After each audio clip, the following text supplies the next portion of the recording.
할렐루야. 우리 하나님께 여러분과 함께 하시고 이 시간도 말씀으로 큰 은혜 주시기를 바랍니다. 오늘은 속죄의 원리라는 제목으로 말씀을 나누려고 합니다. 이 말씀은 아주 중요한 말씀이니까 주의 깊게 들으시고 모두가 은혜를 받으시기를 바랍니다.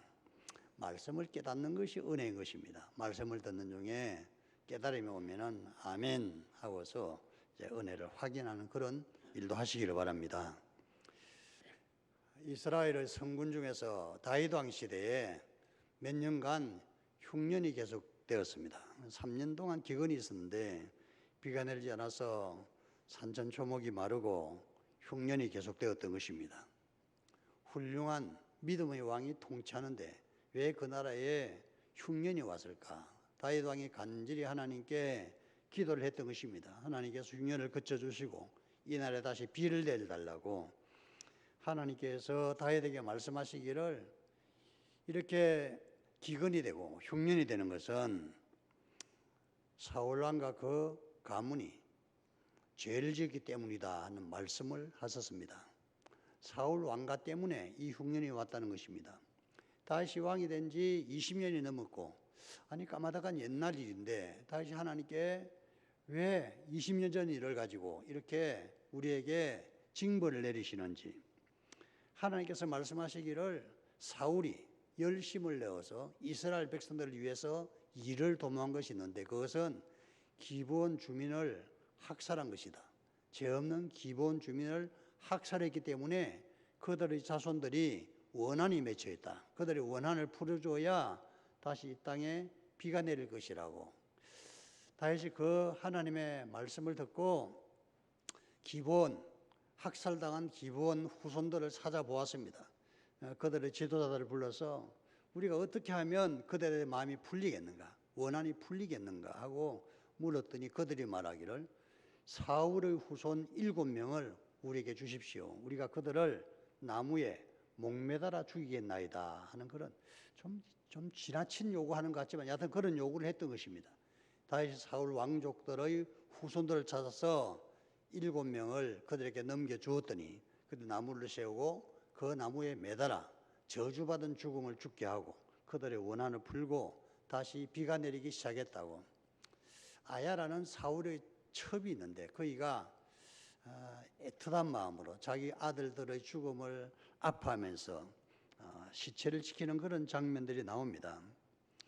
세상의 모든 일들이 그냥 아무렇게나 일이 일어나진 않습니다. 어떤 어려운 일이 있으면 자세히 그 안을 들여다보면 무슨 문제가 있는 것입니다. 아담과 하와가 에덴 동산에서 왜 쫓겨났을까요? 그것은 죄 때문입니다. 하나님께서 선과 악을 알게 하는 나무 열매는 먹지 말라 하시는 하나님의 금령을 어기고 선악과를 따먹게 되었는데 그것이 하나님 앞에 죄라는 것입니다. 그 결과 그들은 평화롭고 행복했던 에덴 동산에서 쫓겨나게 된 것입니다. 아담의 아들인 가인이 왜 온 세상을 떠돌아다니는 홈리스가 되었을까요? 집 없이 떠도는 사람은 홈리스가 되었을까요? 그것은 그가 죄를 지었기 때문에 그렇습니다. 어떤 일로 그 마음속에 동생을 증오하는 마음이 가득 차서 살이가 가득했을 때 하나님께 그에게 말씀하시기를 죄의 소원은 너에게 있으나 너는 죄를 다스려야 할 것이다. 그러나 하나님의 말씀을 어기고 그는 자기 생각대로 동생을 들로 데리고 나가서 돌로 쳐 주겠다고 되어 있는 것입니다. 그때야 속이 시원했을지 모르지만은 그 이후로 가인의 인생은 가시방석이고 가는 곳마다 고통스러운 일들로 가득한 것을 볼 수가 있습니다. 왜 그렇습니까? 그가 바로 죄를 지었기 때문에 그런 것입니다. 아담과 하와가 죄를 지어 에덴에서 추방되고 남자는 노동이라는 벌을 받게 되고 여인들은 출산이라는 고통을 크게 더할 것이라고 하나님께서 말씀을 하셨습니다. 가인이 죄를 지어서 온 세상을 떠도는 홈리스가 되고 노아 시대 때 수많은 사람들이 하나님께 죄를 지었고 하나님께서 그들을 홍수로 진멸하셨다고 되어 있는 것입니다. 다윗 왕 때에 사울 왕이 지은 죄로 인해서 오랫동안 기근이 왔던 것도 다 죄 때문인 것입니다. 그러므로 세상의 모든 문제의 그 근원을 들다 보면은 죄가 있는 것입니다. 모든 문제는 죄 때문에 일어나는 것입니다.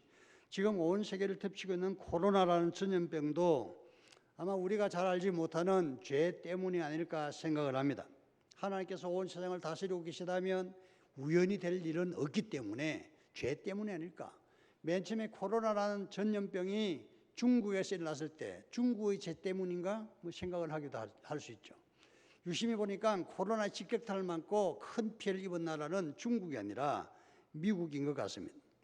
세계 최강대국인 이 미국이 그럼 왜 이런 징벌을 받는가?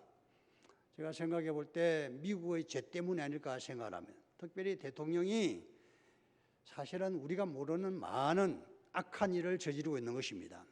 미국의 대통령은 전 세계에서 가장 막강한 권력을 가지고 있는 사람이고 또 세계 모든 어렵고 힘든 사람들을 배려하는 사람이 되어야 됩니다. 이제까지 미국 대통령은 대부분 표면적으로 그렇게 해왔습니다. 그런데 이번 대통령은 대놓고 제3세계를 억압하고 특별히 우리나라도 이 사람 때문에 굉장히 많은 어려움이 있는 것입니다. 방위비를 터무니없이 올리려고 그러고 그냥 2배, 3배 올리니까 10배를 올리려고 그러고 말도 안 되는 그런 돈키호테적인 그런 생각을 하고 우리뿐만 아니라 제3세계 가난한 여러 나라 사람들이 미국으로 이민 오는 수많은 사람들을 이제까지는 어떻게든지 좀 적당히 해 주었습니다. 왜냐하면 그들도 살아야 하기 때문에. 그런데 이 트럼프는 어떻게 보면 사울왕과 같은 사람입니다. 사울왕도 기브온 주민을 학살할 때 명분은 있었어요. 이스라엘 12지파가 평화롭고 행복을 누리기 위해서는 이 기브온 주민들, 우리 이스라엘 12지파에 속하지 않은 사람들은 이 땅에서 멸절시켜야 할 것이라는 그런 생각을 했습니다. 아마 이스라엘 동포들, 이스라엘 12지파 중에서는 다윗 왕의 이 사울 왕의 생각을 동조한 사람들도 있을 겁니다. 트럼프가 좀 가난하고 소외된 사람들이 미국으로 서미되는 것을 막느라고 장벽을 친다 그러고 총을 이렇게 거치하고 그냥 사람을 쏘겠다 그러고 그런 일들은 악한 것입니다.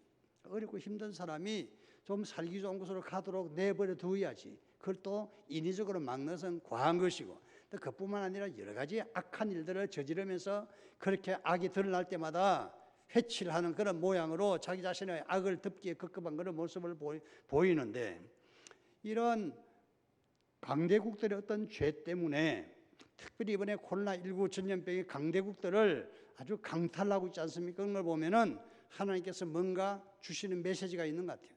잘 먹고 잘 산 너희들은 너희들만 잘 먹고 잘 살 것이 아니라 제3세계 가난하고 어렵고 힘든 사람들도 반드시 보살피고 그들도 너희들처럼 살게 해야 될 것이라는 그런 메시지를 주고 있는 것인지도 모르죠.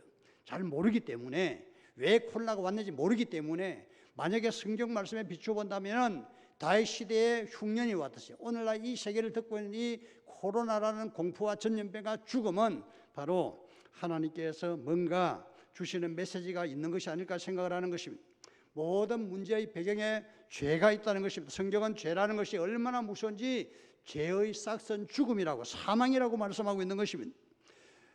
그와 반면에 우리 하나님께서는 죄를 이길 길도 우리에게 주셨습니다. 죄를 이기고 해결할 방법도 있는 것입니다. 죄 문제를 해결하는 원리가 성경 말씀에 나와 있습니다. 오늘은 기독교의 근본 진리인 죄의 용서, 속죄의 원리에 대해서 말씀을 드리려고 합니다. 이 말씀을 통해서 우리가 죄 문제, 속죄의 원리를 깨달으시고 믿음에 굳게 서서 하나님을 더욱더 잘 섬기시기를 주님 이름으로 축원합니다.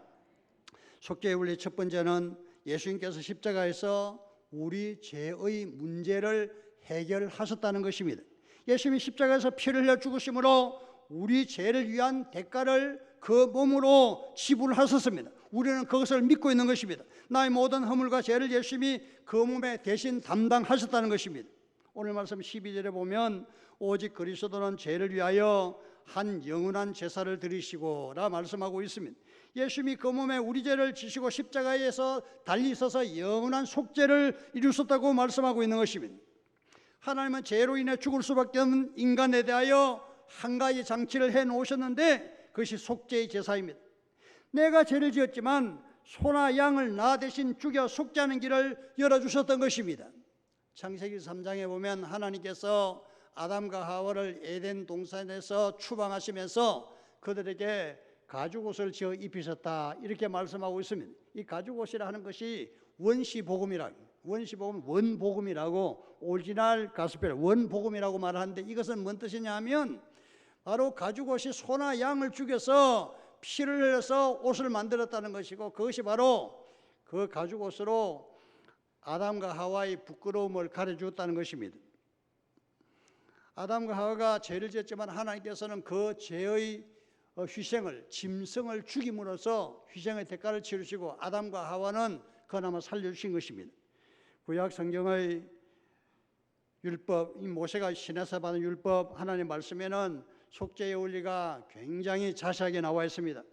히브리서 9장 22절에는 그것을 요약해서 율법을 쫓아 거의 모든 것이 피로서 정결케 되나니 그러므로 피 흘림이 없은즉 사함이 없느니라, 이렇게 말씀했습니다. 이 말씀은 피를 통하여 죄를 용서해 주시겠다 하는 말씀입니다. 오늘 말씀은 인간의 제하던 하나님 방법, 그리스도의 영원한 속죄 제사에 대하여 말씀하는 것입니다. 소나 양이 아니라 하나님이 한 제물을 준비하셨습니다. 그 제물이 바로 하나님의 아들 예수 그리스도인 것입니다. 하나님의 아들이 친히 속죄 제물이 되셔서 한 영원한 제사를 드렸다는 것입니다. 그것이 십자가입니다. 십자가에서 예수님 피 흘려 돌아가심으로 온 인류를 위한 속죄의 제사를 드린 것이죠. 그 피로 우리 죄의 문제를 해결했다고 말씀하고 있는 것입니다. 히브리서 9장 12절에 보면 염소와 송아지의 피로 아니하고 오직 자기 피로 영원한 속죄를 이루사 단번에 성소에 들어가셨느니라, 이렇게 말씀하고 있습니다. 여러분, 예수님께 십자가에 못 박혀 돌아가신 것은 저나 여러분이 전 모든 죄를 해결하시고 우리 모든 문제를 단번에 해결하셨던 것입니다. 그것을 믿으시기를 바랍니다. 속죄의 원리 두 번째로는 그리스도의 속죄는 완전하다는 것입니다. 단 한 번의 제사로 계속해 드릴 제사의 필요 없이 단 한 번의 제사로 완전하게 모든 것이 해결됐다는 것입니다. 그리스도의 속죄를 우리가 믿음으로 받아들이게 되면 내가 할 일은 아무것도 없는 것입니다. 내가 좀 착하게 살아서 속죄가 완성되는 것이 아니라 주님께서 십자가에 못 박혀 돌아간 그것을 믿으면, 그것을 내 마음에 받아들이면 나는 하나님의 자녀가 되고 완전한 하나님의 자녀로서 살아갈 수 있다고 말씀하고 있는 것입니다. 오늘 말씀 10장 14절에 보면 그가 거룩하게 된 자들을 한 번의 제사로 영원히 온전하게 하셨느니라. 그리스도의 한 번의 제사로 우리를 거룩하게 하시고 완전하게 하셨다, 이렇게 말씀하는 것입니다. 사람이 하나님 아들 예수 그리스도를 마음에 영접하게 되면 하나님의 자녀가 됩니다. 하나님의 자녀는 거룩한 사람이 되는 것입니다. 왜냐하면 하나님이 거룩하시기 때문에 하나님의 자녀도 거룩한 것입니다. 그것을 믿으시기를 바랍니다. 내가 거룩한 행동을 해서, 거룩한 말을 해서 거룩하게 되는 것이 아니라 하나님의 자녀가 되면 하나님이 거룩하기 때문에 나도 거룩해지는 것입니다. 우리가 하나님의 자녀가 되는 것은 두 가지 방법이 있다고 생각합니다. 예수님께서 하나님의 친아들로서 독생자라고 호칭을 하고 우리는 하나님의 양아들, 양자, 양녀가 된 것입니다. 성경에 보면 모세가 히브리 사람의 아이로 태어나게 되었는데 석 달을 기르다가 부모가 당국에게 적발되면 큰 어려움을 당하기 때문에 그 아이를 갈대 상자에 넣어서 나일강에 떠내려 보냈던 것입니다. 마침 그곳에서 목욕을 하러 나왔던 공주가 그 상자를 발견하고 열어보고서는 히브리 아이구나, 히브리인의 아이구나, 이렇게 말합니다. 히브리인의 아이. 히브리인의 아이는 태어나자마자 사내 아이는 학살하도록 되어 있는 그때에 히브리인의 아이구나 하면서 데려가서 그의 양아들을 삼게 됩니다. 그래서 모세는 애굽의 왕자로 자라나게 됩니다. 원래 신분은 히브리인이라 애굽 왕가와는 아무 상관이 없습니다. 그런데 애굽의 공주가 그의 아들로, 양아들로 삼았기 때문에 왕자로 성장하게 되는 것입니다. 성지순례를 가게 되면 애굽의 수많은 왕들에 대한 그런 기념비 같은 것이 있는데 모세의 어머니로 생각되는 그의 이름이 하셉수트라는 분인데 하셉수터 장례궁전이라는 것이 있습니다. 아주 독특합니다. 이 장례궁전이 있었다는 것은 뭘 뜻하냐면은 그 일을 묻기 위해서 거대한 피라미드를 만들었다는 것이고 피라미드를 만들기 위해서 궁전을 하나를 지었다는 그런 뜻이 됩니다. 실제 역사에 보면 하셉수터는 단순히 애굽의 공주가 아니라 애굽의 여왕으로 나와 있는 것입니다. 여왕. 그래서 성경에 아니라 다른 역사에 보면은 모세가 애굽의 왕이 계신 끈을 가진 것으로 되어 있는 것입니다. 그런데 갈등 관계로 해서 람세스가 왕이 되는 것이죠. 어쨌든 모세는 애굽의 왕자로 자라나게 되는 것입니다. 그래서 이 영화 중에서 이집트 왕자라는 그런 영화 제목도 있는데 그것은 모세를 말하는 것입니다. 자, 모세는 왜 애굽의 왕자가 되었느냐 하면 그는 공주가 그를 아들로 삼았기 때문에 그런 것입니다. 왕의 아들이 되는 것은 무엇을 해서 되는 것이 아니라 자기 자신도 모르는 사이 양아들이 되면 왕자가 되는 것이고, 아니면 왕이 직접 그 아내를 통해서 태어나는 그런 사람들이 왕자가 되는 것입니다. 왕자가 된 사람들은 특별한 신분을 가지고 있는 것입니다. 이 땅에 살고 있는 우리 모든 그리스도인들은 하나님의 자녀가 돼서 하나님 나라의 왕자와 공주가 됐어요. 굉장히 놀라운 신분으로 탈바꿈을 했습니다. 그런데도 불구하고 우리는 이 땅에 살아가면서 역시 인간으로 살아가고 있기 때문에 우리가 거룩하게 살아가고 또 완전하게 살아갈 수 있는 방법을 장치를 내놓으셨는데, 이렇게 한번 하나님의 자녀로 거룩하게 태어난 이들은 주님의 보혈을 믿고 그 마음에 주님을 영접한 사람들은 하나님 자녀가 되는데, 계속해서 거룩하고 완전하게 살아가는 방법이 어떤 방법인가 하니 바로 교회 안에 소속을 해서 신앙생활을 해야 되는 것입니다. 신학교 다니면서 맨 처음에 교회는 무엇이라고 생각하는가 하는 질문을 신학교 교수가 했습니다. 그때 아무도 대답을 못 하더라고요. 저도 잘 몰랐어요. 근데 교회는 그리스도의 몸이다. 교회는 그리스도의 몸이다. 이게 굉장히 중요한 정리가 됩니다. 교회는 그리스도의 몸. 이 땅에는 모든 교회는 그리스도의 몸인 것입니다. 그리스도가 거룩하기 때문에 교회는 거룩한 것입니다. 교회는 거룩한데 이 거룩한 이 공동체에 속해 있는 사람도 교회의 지체이기 때문에 거룩한 존재가 되는 것입니다. 믿음 생활을 제대로 하려고 그러면 교회 중심으로 해야 돼요. 교회를 벗어나서는 신앙생활을 제대로 할 수가 없습니다. 그것은 기독교 전 역사의 교리의 핵심 중에 하나가 교회는 거룩하다는 그 교리를 지켜왔고 지금도 마찬가지인 것입니다. 여러분, 우리가 하나님 자녀 거룩한 신앙생활을 하려고 그러면 거룩한 교회 공동체에 속해 있어서 계속해서 날마다 자신을 깨끗하게 관리해야 되고 거룩하게 관리를 해야 되는 것입니다. 그때 우리는 완전해지는 것입니다. 완전해지는, 그래서 깨끗하고 완전한 우리 성도들이 되어야 할 줄로 믿습니다. 옛날에 제가 군대를 제대하고 나서 어쩌다가 공장을 하게 됐는데, 맨 처음에는 공장이 그냥 들어가서 외사촌이 경영하는 공장이니까, 근데 나 좀 있다 보니까 공장장이 다 빠져나가고 책임질 사람이 없으니까 제가 공장장이 됐는데 뭘 했는가 하니 그 공장 중에 도금 공장도 하나 있었습니다. 도금 공장이요. 그 당시에 도금 공장 하는 게 굉장히 말이 많았습니다. 왜냐하면 폐수가 많이 나오기 때문에. 도금 공장 주로 쓰는 것들이 뭔 화학약품을 쓰냐 하면은 염산, 황산, 사이날, 이게 청산가리, 그걸 많이 씁니다.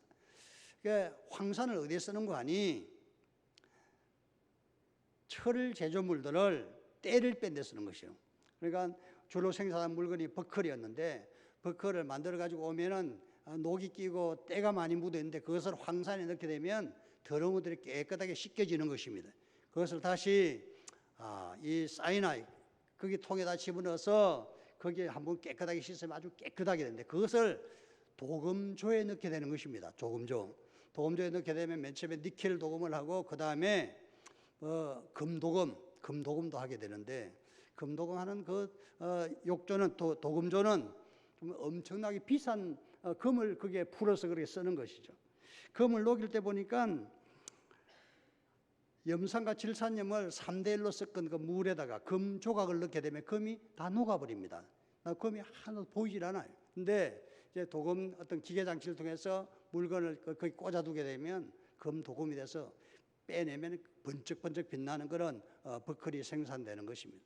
제가 생각해 볼 때 마치 이 우리 모든 성도들이 깨끗하게 되고 아름답게 되는 것은, 빛나는 존재로 되는 것은 쇠가 황산에 들어가서 몸을 깨끗이 씻고 또 청산가리 속에 들어가서 몸을 깨끗이 씻고 도금조에 들어가서 번쩍번쩍 빛나는 존재가 되는 것처럼 예수님의 십자가의 보혈은 우리 모든 허물가작을 깨끗하게 씻는 능력이 있는 것입니다. 그것은 바로 황산이나 쌀이나 액과 마찬가지로 모든 더러운 철들을 깨끗하게 하는 것처럼 그렇게 하는 것이고, 이 금 도금조에 들어가서 몸을 번쩍번쩍 빛난 존재로 되는 것은 바로 교회 생활을 통해서 빛난 존재로, 영화로운 존재로 변화되기 위해서 이곳에서 믿음 생활을 하는 것입니다. 우리 주님의 십자가는 완전한 속죄를 이루셨어요. 단 한 번 제사를 드려서 영원한 속죄를 주셨는데 더 이상 드릴 제사가 없는 것입니다. 단 한 번 제사를 드려서 우리를 거룩하게 하시고 온전케 하셨다. 그것을 믿으시기를 바랍니다. 우리를 온전하고 깨끗하게 하신 것입니다. 속죄의 원리 세 번째 말씀은 하나님께서 우리의 허물과 죄를 다시는 기억하지 않는다는 것입니다. 그 죄와 불법을 다시 기억하지 않겠다 하는 것이 하나님의 말씀입니다. 이것을 깊이 생각해 보면 참으로 이 말씀이 은혜스러운 말씀 같습니다. 사람은 누가 나에게 잘못한 것을 두고두고 기억하고 때가 되면 끄집어내고 싶어합니다. 이것을 뒤끝이 많다고 그러죠. 하나님 뒤끝이 없는 분입니다. 하나님 뒤끝이 없어서 한 번 용서한 것을 그 다음에 또 너 과거에 그러지 않느냐 그런 말씀을 하지 않는 분이라는 것입니다. 우리 예수를 믿는다면 이 하나님 약속의 말씀을 믿어야 하는 것입니다. 저희 죄와 불법을 다시는 기억하지 않겠다 하시는 하나님의 용서의 말씀을 믿으시기를 바랍니다. 옛날에 컴퓨터를 쓰다 보니까 컴퓨터가 망가지고 모든 것들을 포맷하는 경우가 종종 있었는데 포맷을 하게 되면 과거의 모든 자료들이 다 깨끗하게 날아가 버리는 것입니다. 제가 컴퓨터를 맨 처음에 살 때 어떤 장로님이 컴퓨터 전문가가 있어서 조립을 해서 컴퓨터 정말 좋구나 하고 쓰고 있었는데 그게 망가지더니 다시는 복구가 안 되는 것 같더라. 그러니까 그 장로님이 다시 와서 모든 파일을 다 포맷 깨끗하게 지워버리고 다시 윈 95 그래서 다시 까는 그런 일들을 하고서 생각해 보니까 자료에 있던 것이 다 날아가 버렸어. 예. 우리 어린아이들 디지털 카메라를 찍은 모든 자료들, 사진들, 동영상들 다 날아가 버려서 아무것도 없어서 좀 허무하긴 해요. 생각을 해보면 하나님께서 우리의 허물과 죄악을 용서하시고 다시 기억지 않는다는 것은 마치 기록된 모든 우리의 과거의 자료들을 다 포맷하듯이 깨끗하게 지워버렸다는 그런 말씀이 되는 것입니다. 여러분의 모든 허물과 죄악을 하나님께서 다 깨끗하게 지워버리시고 다시는 기억하지 않는다. 이 말씀이 정말 은혜스러운 말씀인 것입니다. 그것을 믿으시기를 바랍니다. 천주교 신부 중에 한 사람이 자기 교회 어떤 성도 한 사람이 무슨 은사를 받았다면서 성도들의 과거를 귀신같이 알아맞힌다고. 그래서 은근히 걱정이 되더래요. 과거에 저지른 일이 있어서 이거 어떻게 하나 하고 하다가 그래도 한번 커밍아웃을 해버려야 되겠다 하고서 그 성도를 찾아가서 나의 과거에 대해서 하나님께 좀 물어보시라고. 뭐라 그러시는지. 내가 사실 과거에 뭐 어쩌고저쩌고 그러니까 그이가 간절하게 기도를 해보더니 하나님께서 신부님의 모든 지난날의 잘못에 대해서는 아무것도 기억하지 못한다고 하십니다 하는 그 말을 했대요. 믿거나 말거나 하지만 뭐 진짜 그랬는지는 모르지만 하나님께서 우리의 과거를 기억하지 못하는 것입니다. 기억하지 않는 것입니다. 기억하지 못하는 것이 기억하지 않는 것입니다. 다시는 그 죄와 불법을 기억하지 않겠다. 하나님께 약속하셨는데 우리가 그 하나님의 말씀을 믿지 않으면 안 되는 것이죠. 성도들은 자기 자신의 허물과 죄악을 하나님 앞에 또 회개하고 또 회개하고 또 회개하고 그렇게 하지만 아마 하나님께서는 역정을 내지 않을까. 여러분 한번 하나님께 잘못을 고백하시고 죄 용서를 받았었으면 그것을 깨끗하게 하나님께서 정리해 주셨다 하는 것을 믿으시기를 바랍니다. 다만 우리가 어떤 사람에게 잘못한 것이 있다 그러면 그분을 찾아가서 미안합니다 하는 그런 말은 사과는 해야 되지 않을까 생각을 해요. 영화 밀양이라는 영화에 보면 그게 잘못을 저지른 교회 사람이 그 잘못의 해당 당사자 피해자에게 가서 잘못했다는 말을 하지도 않고 어느 날 기도 열심히 하다가 하나님 내 모든 죄를 용서했다 할렐루야 기쁘고 즐겁다 그러면서 말하는 걸 보고서 유괴당해서 아이를 잃은 그 아이 엄마가 마음속에 분노가 일어나는 그 심정을 표현한 것이 나와요. 여러분 다른 사람을 정말 불이익을 끼치고 해코지를 하고 그랬으면은 뭐 변상을 하든지 그렇게 해야 되는 거지 그렇게 하지 않고 하나님께서 날 용서 그건 아닌 것입니다. 우리가 만약 남에게 도둑질을 했다 그러면은 도둑질한 것들을 보상을 해야 되는 거죠. 그렇게 하고 나서 하나님께 용서를 구해야 맞는 것입니다. 자 어쨌든 하나님께서는 우리 허물과 죄를 다시 기억하지 않겠다. 이 말씀이 은혜스러운 말씀입니다. 그 말씀 마음에 새기시고 믿음 생활에 정진하시기를 바랍니다. 오늘 속죄의 원리 세 가지에 대해서 말씀드렸습니다. 예수님께서 십자가에서 단 한 번의 제사로 우리의 모든 죄 문제를 해결하셨다는 것. 두 번째로는 우리 주님께서 해결하신 그 문제는 거룩하고 완벽한 것이라는 것. 다시 우리가 할 일은 아무것도 없다는 것입니다. 다시 세 번째로는 우리 하나님께서 이 속죄 제사를 받으시고 우리와 우리의 허물과 불법과 죄악을 다시는 기억하지 않겠다. 이 말씀을 마음에 새기시기를 바랍니다. 그래서 믿음 생활 더욱더 잘하시고 하나님께 더 감사하고 충성하고 헌신하시는 우리 성도들 되시기를 주님 이름으로 축원합니다. 기도합시다. 사랑이 많으신 하나님 아버지, 은혜를 감사합니다. 오늘 이 시간 귀한 말씀을 통하여 우리의 마음이 주님의 은혜를 깨달았다면 이 말씀대로 우리가 앞으로 하나님 놀란 은혜와 사랑과 그 속죄의 은혜를 깨닫고 믿음 속에 더욱더 강건하게 살아가도록 도와주시옵소서. 흔들리지 않는 믿음으로 믿음에 굳게 서 있게 하여 주시옵시고 말씀에 의지하여 우리 일상의 날마다 견고하고 튼튼하게 건립되어 나갈 수 있도록 은혜를 다하여 주시옵소서. 속죄의 진리를 깨닫게 하시고 그 말씀에 응답할 수 있는 저희들 되게 하여 주시옵소서. 예수님의 이름으로 기도합니다. 아멘.